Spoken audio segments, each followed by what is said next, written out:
서역에서 온 3명의 수도승이 신라 서라벌을 향해 정처 없이 걸어가고 있어요. 빨갛고 노랗고 파란 옷을 입은 수도승이에요. 황량한 숲을 지나고 돌로 된 다리를 건너 경치도 구경하며 정처 없이 걸어가요. 그러던 중에 뭔가를 발견해요.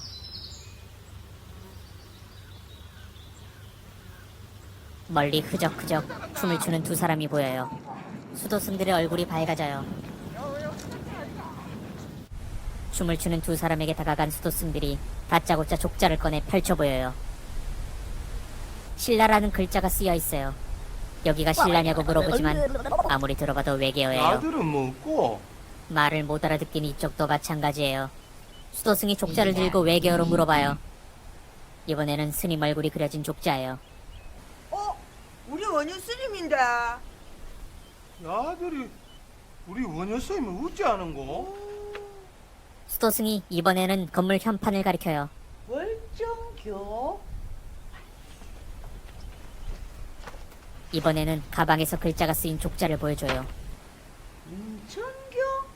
시방 얘들이 뭘 하는지 모르겠어요. 그런데 눈치 빠른 남자 광대가 여자 광대의 어깨를 때려요. 여자 광대도 알겠다는 듯이 고개를 끄덕여요. 광대들은 수도승의 말을 이해하고 자신들의 집으로 데려가요. 수수께끼 같은 외계어를 듣고 한 번에 알아냈다니 아무래도 광대들이 신기가 있는 모양이에요. 광대들의 집에 들어온 수도승들은 자신들의 짐을 내려놓아요. 그리고 제 집처럼 자리에 앉아요. 여자 광대가 먹을 것을 가져와요. 수도승들이 고맙다고 합장해요. 음식을 먹은 수도승은 피곤했는지 그대로 뻗어요. 수면제를 먹은 것처럼 쭉 뻗었어요. 수도승들은 깊은 잠에 빠졌어요. 광대들이 골로 간 수도승들을 살펴봐요. 형님, 예. 원효 스님하고 요속공주님이 만나셨다는 다리가 월정공교. 두 사람이 만난 곳은 월정교가 세워지기 전 느릅나무 유자를 써갖고 유교라고 하지. 그런데 예. 원효 스님은 요속공주님을 어쩌다가 만나시는 거? 그게 궁금하나? 야, 그럼 따라온나? 예. 뜬금없이 원효대사가 요석공주에게 설법을 하고 있어요. 극락이 어떻고 지옥이 어쩌고 율동을 섞어서 설법을 하고 있는데 작업거는 것 같아 보여요. 요석공주님의 눈에 하트가 튀어나와요.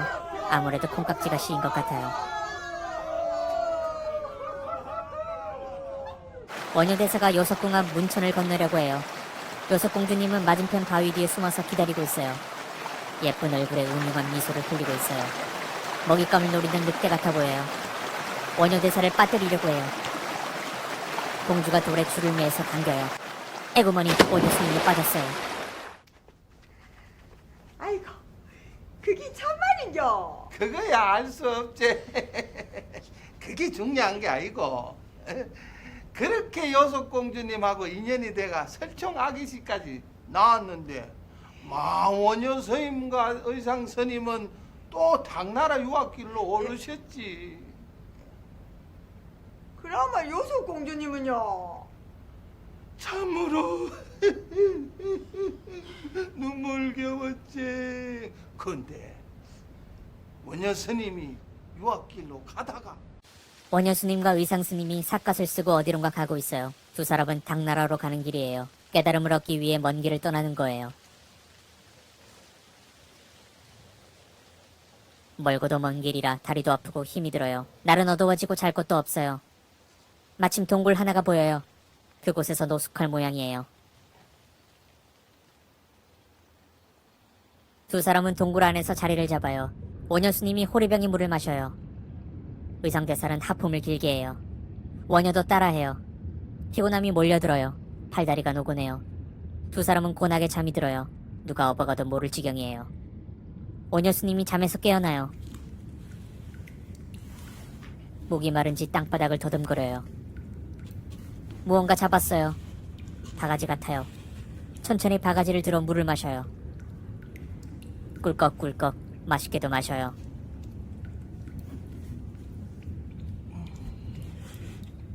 입가를 닦더니 다시 잠이 들어요.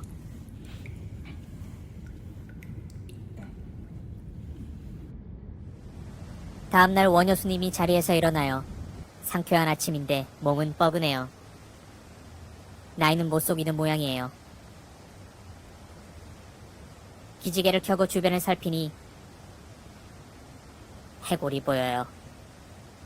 멘붕이에요. 밤에 먹은 물이 해골 썩은 물이었어요. 그렇게 맛있던 물이 썩은 물이었다니 믿을 수 없어요. 속이 뒤틀려요. 구역질이 나와요. 내장까지 토해내고 싶어요. 멘붕이 왔어요. 으아! 저 해골 바가지 썩은 물. 그게 썩은 물인지 모르고 먹었을 때는 참으로 단맛이 났거든. 아. 그런데 아침에 일어나 보니까 그 물이 해골물인기라. 그때 바로 일체유심조, 뭐든지 마음먹기에 달렸다라는 깨달음을 얻으신 기야. 당나라 유학이 무슨 의미가 있겠는가?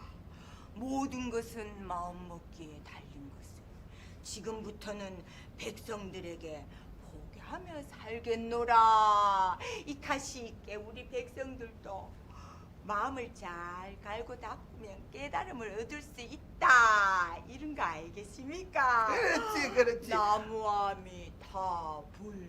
없을무 끓이길에 춤출무, 걸림이 없는 춤, 무예무를 추며 포교를 하셨지. 무예무 원효스님의 끓이낌 없는 춤, 무예무로 포교를 하다. 수도승이 꿈을 꾸네요. 수도승이 빨간 망토에 검은 안경을 쓰고 있어요. 설정인 모양이에요. 수도승이 가위에 눌린 듯 몸을 부들부들 떨어요. 화면이 빙글빙글 도는 것을 보니 꿈속인가 봐요. 꿈속에 나타난 이 기괴한 화상은 무언가요? 커다란 머리에 버섯처럼 빨간 버섯 같은 세균들이 가득해요. 녀석이 흐느적 춤을 추네요.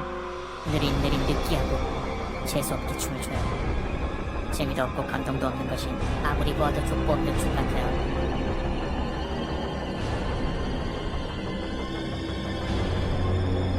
이제 그만 보고 싶은데요. 감독님이 분량을 많이 잡았네요. 그만 보고 싶지만 기다릴 수밖에 없어요. 마침 수도승이 뺨을 때려 깨워요. 빨간망토 수도승이 일어나 외계어로 이야기를 해요. 코로나라는 역병이 창궐해서 큰일 났다고 해요. 제가 보기엔 춤만 추던데 빨간 수도승도 신기가 있나봐요. 어쨌든 역병 때문에 근심이 가득해요. 사람들이 고통받고 죽는다며 신라의 보물을 찾아야 한다고 해요. 외계어로 마구 떠들어대는데 이상하게 다 알아들을 수 있어요.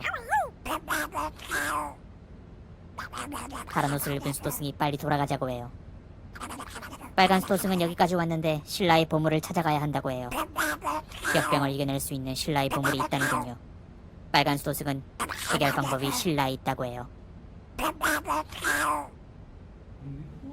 광대 두 사람이 갑자기 나타나서 물어요. 짠 것처럼 말이에요. 수도승이 손짓 발짓으로 이야기해요. 다른 수도승도 외계어로 떠들어요.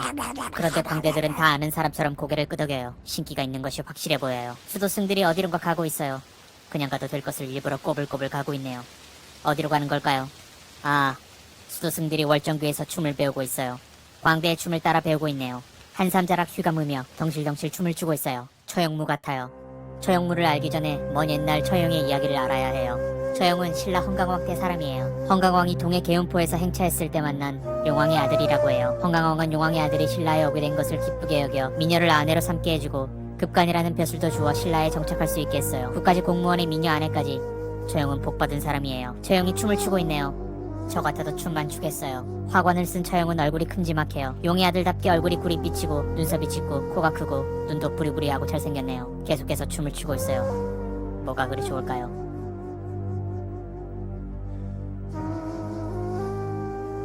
어깨춤을 덩실덩실 추네요. 춤을 추던 처형이 성문 안으로 들어가고 있어요. 성문 안으로 들어가면서도 춤을 춰요. 지겹지도 않나봐요. 춤 선생이라도 되는 모양이에요. 대체 어딜 가는 것일까요? 저기 처형의 아내가 처형을 기다리고 있네요. 늦은 밤인데 처형은 들어오지 않은 모양이에요. 뜰악을 이리저리 거닐며 남편을 기다리지만 소식이 없어요. 오늘따라 남편의 퇴근이 늦는 것을 보니 공무 때문에 늦어진다고 생각하는 모양이에요. 춤바람이 들어서 늦은 건지도 모르고 답답하네요. 처형의 아내는 애간장을 태우다가 방으로 들어가 기다리기로 해요.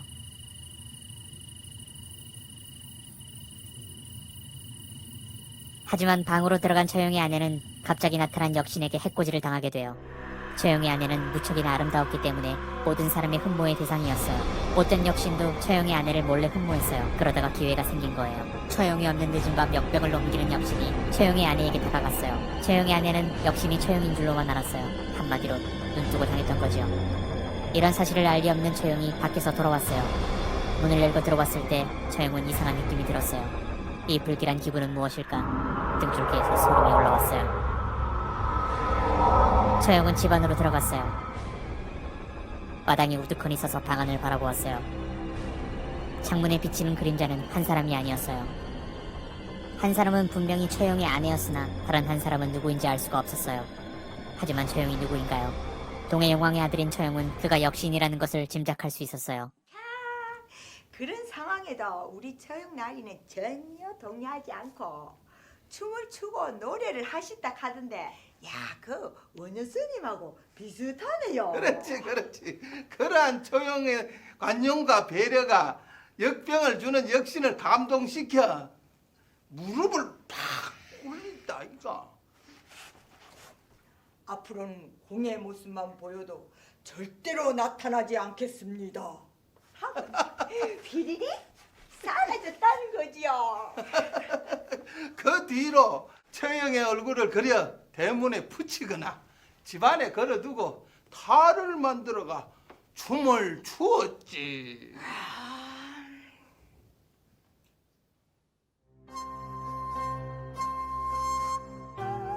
처형문은 동서남북과 중앙의 5방에서 5명의 무용수가 춤을 추는 궁중무용을 일컬어요. 그래서 오방처형무라고 불려요. 역신을 쫓는다는 믿음이 있었기에 한국의 궁중무용으로는 유일하게 사람 형상의 탈을 쓰고 추는 춤이에요. 처형무는 1971년 1월 8일 국가무형문화재 제39호로 지정되었고 유네스코 인류무형문화유산으로 등재되었어요.